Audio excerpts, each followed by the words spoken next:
February 22nd, 44 BC, 3 men gathered together to create a plan to kill Julius Caesar. These 3 being Brutus, Decimus, and Cassius are remembered in history for probably the largest murder event that still has an impact today, other than maybe Franz Ferdinand or something, but who really remembers his name anyways? But these 3 can't kill the most powerful man in the world alone. The conspirators grow, and eventually there's tons of them, around 60 to 70 people, and I agree with Lance Geiger when he says that's way too many to keep a secret. By the way, if you're wondering who that is, he runs a YouTube channel called Historia Civilis. I often find myself nose deep into his videos. It's definitely worth a watch. These conspirators argued tooth and nail on how they would kill Caesar. They all agreed that it had to be public, but the main question became, what about Mark Antony, Caesar's right-hand man who wouldn't just sit there and let him be killed? Or what about Lepidus, another one of Caesar's men who was waiting just outside Rome with a full legion? Half the conspirators said that they should take them out too, but Brutus argued saying that they weren't revolutionaries. All they were doing was removing a tyrant. The conspirators were split. All of a sudden, Caesar announced that he was leaving for his conquest of Parthia on March 18th. This day was way too close to comfort for these conspirators, who thought they had a lot more time to plan. Caesar called a meeting of the Senate on the Ides of March on the 15th. This is where they would make their move. This is where they would assassinate Julius Caesar.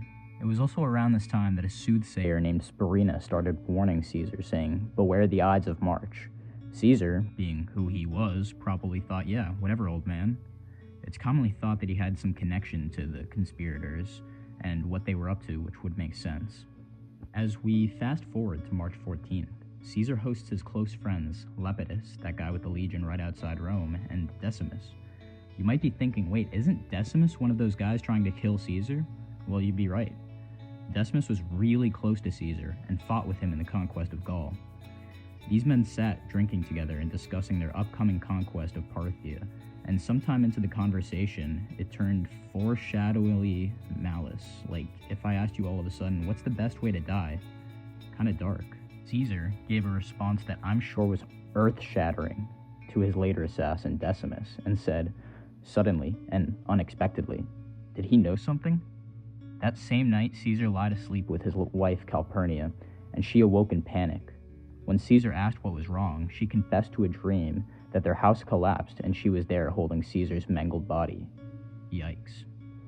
Caesar stayed up with Calpurnia the rest of the night and obviously was shaken. The next day, Caesar attended a small religious ceremony near his house.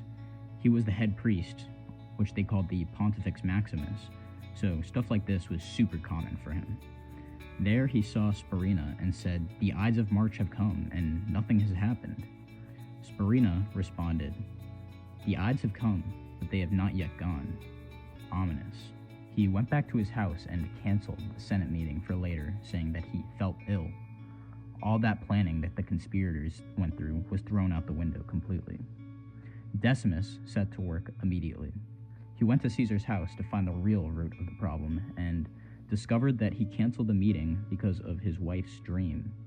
Decimus made some lackluster interpretation of the dream, saying that it was a good thing and that the Senate was secretly planning to crown him during the meeting that day. This worked a charm and played to Caesar's narcissism, and off he went to the meeting. On the way there, Caesar was approached by some mysterious figure on the street with a note saying that it was very important and directly applied to Caesar that day.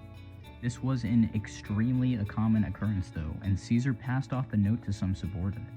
It was later revealed that the note contained the details of the conspiracy on his assassination. Caesar arrived at the venue of the meeting, the Theater of Pompey, a theater that was built by his former political ally turned Civil War rival, Magnus Pompey. How ironic. Caesar took his seat and the senators surrounded him, guising a supposed petition. One senator named Tullius Cimber grabbed Caesar's toga and a fight ensued where Caesar would find himself stabbed 23 times, including in the face, which this detail plays an important role in the aftermath of his death. He was also stabbed by the person who he began to bring up as his son, Marcus Brutus. Sound familiar? This figurehead of the conspiracy was the son of Caesar's longtime mistress, Servilia, who was also the half-sister of Cato, one of Caesar's political opponents. Brutus allegedly stabbed him in the groin, and Caesar said, "Et tu, Brute?" which means, "Even you, Brutus?"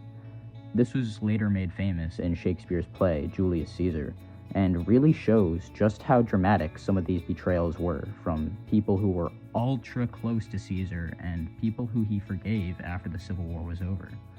But this didn't matter anymore. A dictator lay dead, and a world lay changed forever.